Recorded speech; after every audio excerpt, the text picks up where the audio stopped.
Sa videong ito, nakuha sa cellphone ng isang miyembro ng LGBT community at kanyang ama, makikitang sweet na sweet ang dalawa.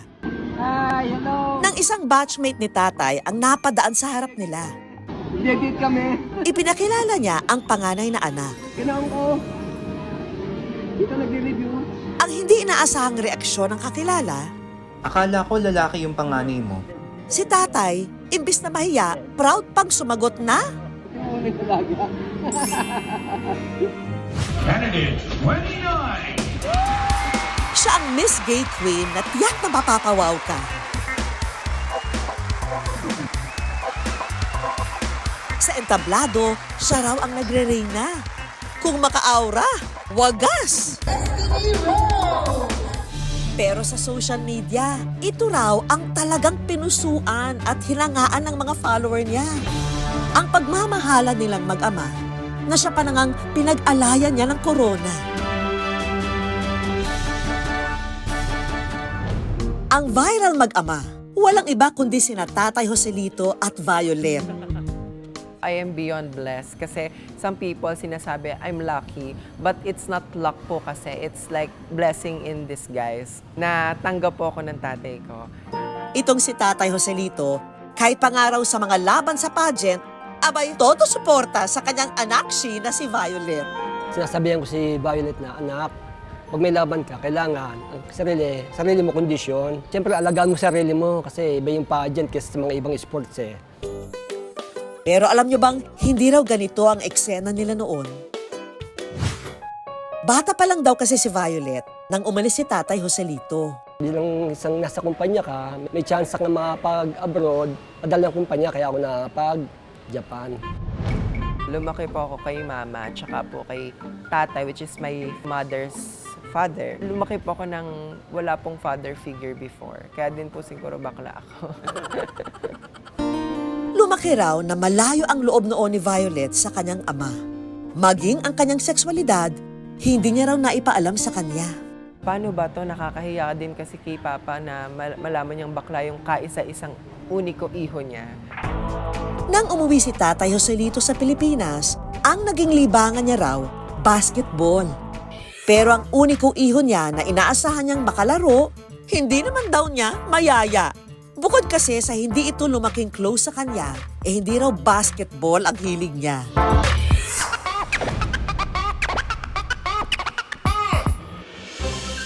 Hanggang isang araw, si Tatay Joselito, nahuli raw si Violet habang umaaura ala beauty queen. Booking! Kaba yung naramdaman ko. Tapos at the same time, hiya din po kasi nga nakakaya po sa side po ng papa ko. Pero ang plot twist daw ng buhay niya, hindi niya inakala. Dahil sa maniwala kayo o hindi, imbis na magalit daw itong si Tatay Joselito, iniyaka pa raw niya ang anak na si Violet. No choice si Papa. Kaya sabi ko, anak, tanggap naman kitang gay ka. Basta importante, wala akong hinahamak na tao. Sobrang gumaan yung loob ko nung sinabi ni Papa na go. Parang nabunutan ako ng tinik. Ganon. Si Tatay Joselito nagsimulang bumawi sa mga panahong hindi niya nakasama ang anak at mas naging malapit na nga sila. Pinakita ko yung pagmamahal ko sa kanya na nahanap ng iba. Na kahit ganun ka, yung ano ko, mas minahal ko siya tulad nung dati. At maging sa kanyang mga social media, ang kanyang ibinibida, walang iba kundi ang kanyang ever dearest tatay. Doon na po nagkaroon ng emotion yung mga citizen online na, ay, ang sweet ng papa mo, ganyan, natanggap ako. Ang buong pamilya raw nila natutuwa sa closeness ng dalawa. Proud na proud talaga ako sa kanilang dalawa dahil sobra yung pagmamahalan nila at suportahan. Na dumating yung time na umamin si Violet, parang nawala na yung pangangamba ko na hindi pala mahirap sabihin, hindi pala mahirap na explainin yung asawa ko para maging suportado siya sa kanyang anak. Kapag banding po nila, talagang banding din po kami family. And natutuwa ako every time na nagde-date sila together, ganyan. Tapos marami ding natutuwa sa kanila.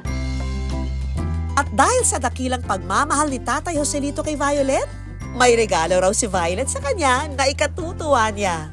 Pa, we have something for Ay, you. ano yan? Ano to? Ay! Anak bola! Salamat!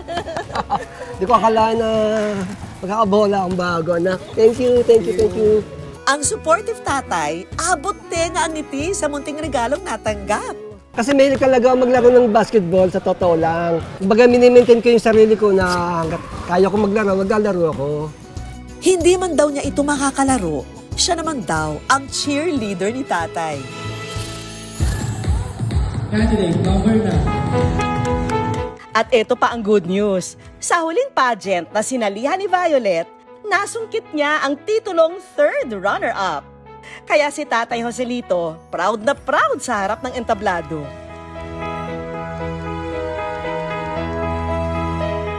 Kanino pa ba iaalay ang corona? Siyempre, sa pinakamamahal na ama.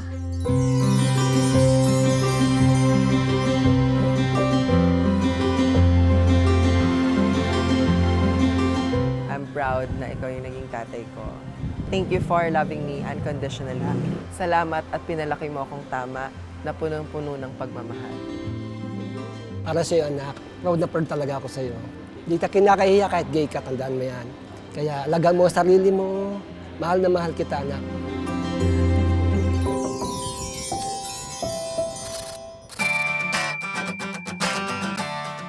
Kahit ilang korona pangaraw ang ipatong sa ulo ni Violet,